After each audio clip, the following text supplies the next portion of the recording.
65,000 nga ho pala yung lahat ho ng napuhunan o yung nagastos ko din sa aking kalabasa. At ito na nga ho pala yung pangalawang pitas ho namin. Dito ko na nga din ho pala malalaman kung magkano ho yung kikitain ko din sa aking kalabasa.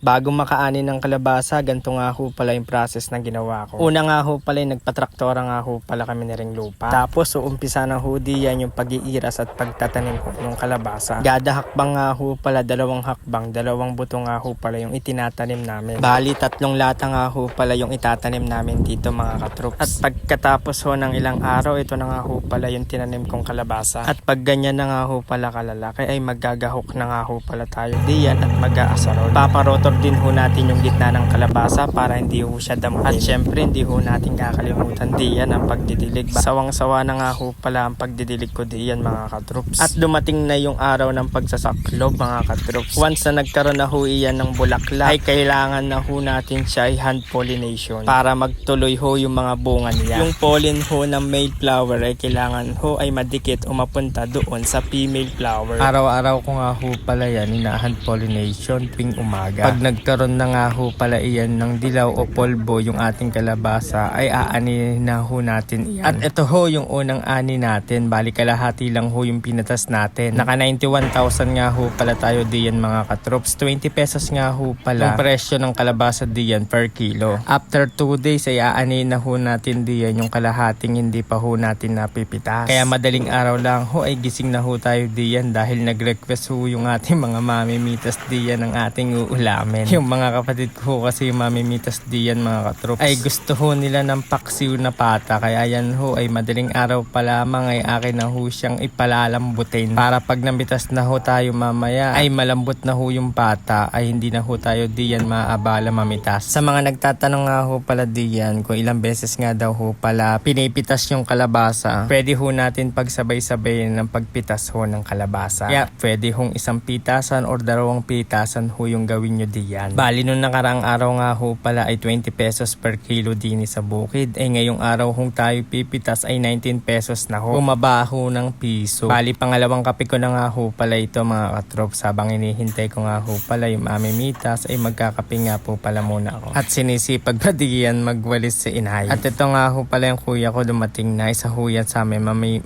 sa mga mamimitas. At iyan ho yung nag-request ng uulamin natin ngayon. Sa pagpipitas naman ho ng kalabasa ay same lang ho nung ginawa natin. Bali per iras o ay lilinya ho kami. Bali yung ginawa ho namin dito mga katroops ay itutumpok ho namin sa gilid. Isa lang po yung magtutumpok sa amin diyan, yung nasa dulo. Sa pagtutumpok naman ho ay kung saan hong iras nagtumpok ay doon ho mag-iira or magtutumpok hanggang sa dulo para maiwasan ho yung paglisan or makalisan or makaiwan ng tumpok. Ganare ho talaga mamitas ng kalabasa. Inahagis-hagis ho namin. Sobrang tibay nga ho niyang kalabasa. Kahit ganong kataas hong yagis diyan mga katroops ay hindi ho iyan masisira. Hindi ho tulad ng pakwan ay pag iyong nabitawan ay tsak ay wazak. Kaya wag ho kayo mag-alala diyan mga katroops. Hindi ho iyan malalamog. Kaya pagdating ho niyan sa palengke ay fresh na fresh pa ho iyan mga katroops. Ay wag ka lang ho talagang tatamaan yan. Ay sigurado ho sa iyo ay ikay iiyak. Kaya pag ikay namimitas din kailangan alisto ka. Kasi pag nagpapasahan na ho ay dire-diretso nga ho pala yung pasa niyan mga katroops. Kaya pag ikay ay na-late diyan ay ibagsak mo na yung hawa at iyo nang saluhin yung kasunod. Sa bigat at tigas niyan ay malamang pahilot kapag tinamaan ganyan. Okay na akong tamaan sa iyo. Wag lang ho diyan sa kalabasa. Ay meron lang ho.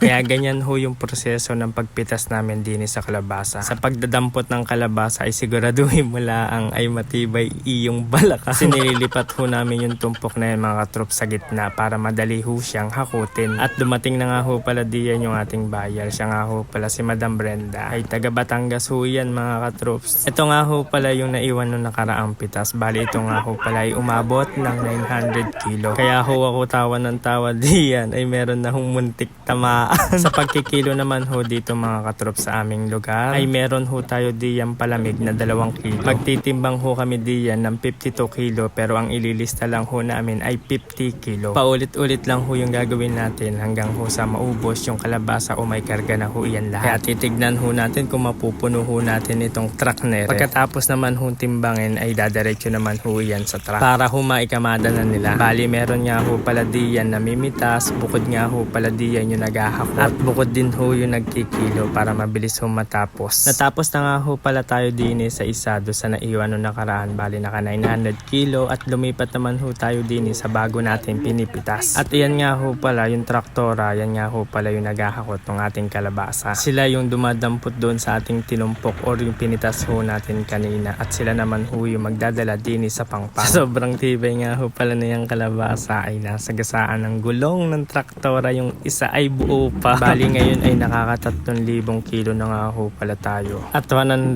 na kilo medyo. Tapos na nga din ho pala kami mamitas diyan kaya hinahakot na lang ho nila. Bali pang 4,000 at 5,000 na ho itong kilo mga katroops. At malapit na mapuno yung truck ng kalabasa. Dati nga ho pala yung ganyang kadaming kalabasa ay hinahakot lang ho namin ng mano-mano. Sa paghahakot pa lang ay paniguradong pagod malala ka diyan. Paniguradong bibili ka pa diyan ng salumpas. Malapit na nga ho kami matapos diyan. Mula nga ho pala nung tinanim iyan hanggang sa pitasin, naka 80 days ho tayo bago ho pumitas. Ayan ho ay napakadami hong blessing niyan mga katrops, kaya maraming salamat ho sa blessing. Bali naka 5,000 kilo na nga ho pala tayo, 5,285 doon ho sa good at 125 kilogram naman ho doon sa segunda. 5,410 nga ho pala yung total ng lahat. Itatimes po natin sa presyo na 19 pesos, 102,790 pesos ho. At i-add ho natin yung kinita natin nung unang pitas, 91,000. Kaya ang total ho na napagbentahan ho natin ay 193,790. At ibabawas ko ho diyan yung 11,000. Yan nga ho pala yung expenses ho natin. Yung binayad ko ho sa pitas, sa paghahakot at iba pa. Kaya ang natira ho sa akin ay 117,790. At ileles ko nga din ho pala diyan yung 65,000. Yun nga ho pala yung total ng lahat ng akin na puhunan din sa aking kalabasa. Ali 117k ho yung ating kinita din sa kalabasa mga katroops. Maraming salamat ho sa inyo mga katroops. Love love!